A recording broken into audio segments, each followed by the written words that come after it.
চলো আজকে সন্ধ্যাবেলা টিফিনে বানাই মিনি সিঙ্গাড়া। এটা চায়ের সঙ্গে যেমন ভালো লাগবে আর তেমনি মজাদারও লাগবে।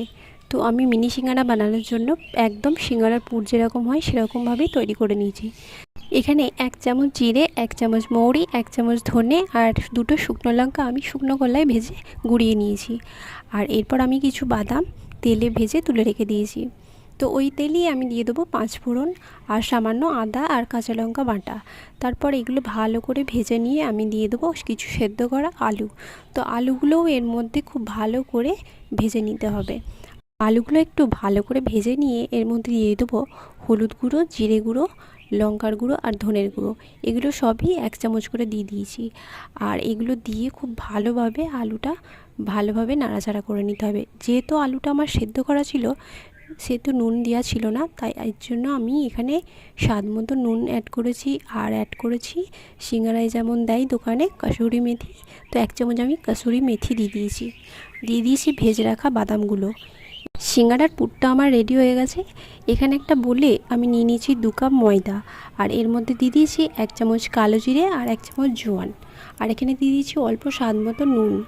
তো এগুলো সমস্ত কিছু দিয়ে দিয়েছি তেল, বেশ খানিকটা তেল দিয়েছি যাতে ময়ানটা খুব খড়খড়ে হয়। এরপর আমি হাত দিয়ে ভালো করে ময়ানটা মেখে নেব, ঠিক এই রকম হবে যাতে একদম মুঠো হয়ে যায়।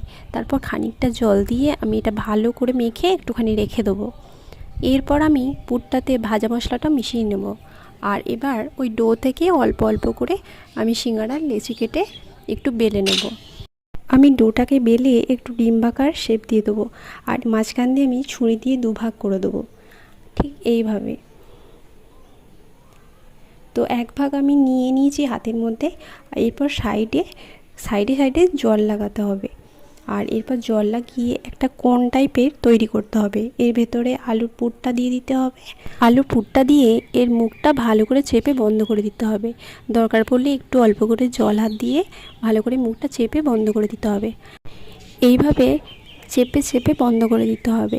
তো আমাদের রেডি ছোট্ট মিনি সিঙ্গাড়া। তো এইভাবে আমি আর একটাও নিয়ে নিয়েছি। আর এইভাবেই পাশাপাশি জল দিয়ে একটু ভালোভাবে নরম করে নিয়েছি। এরপর আমি একটা কোণ তৈরি করে নিয়েছি। আর এরপর আলুর পুরটা দিয়ে আমি বন্ধ করে দেবো। তো ছোট ছোট আকার হবে আর খেতে এগুলো ভাজলে ভীষণ টেস্টি হবে। এরপর আমি সমস্ত সিঙ্গাড়াগুলো তৈরি করে নিয়েছি। আর কড়াই তেল দিয়ে লো ফ্লেমে এগুলো ভেজে নেবো।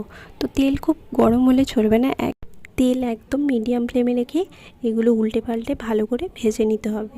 5 মিনিট ভাজার পর একটু লাল লাল হয়ে এলে আমি এটা উল্টে আর একবার উল্টে দিয়ে ভেজে নেব। তো এইভাবে নেড়েচেড়ে ভালো করে ভেজে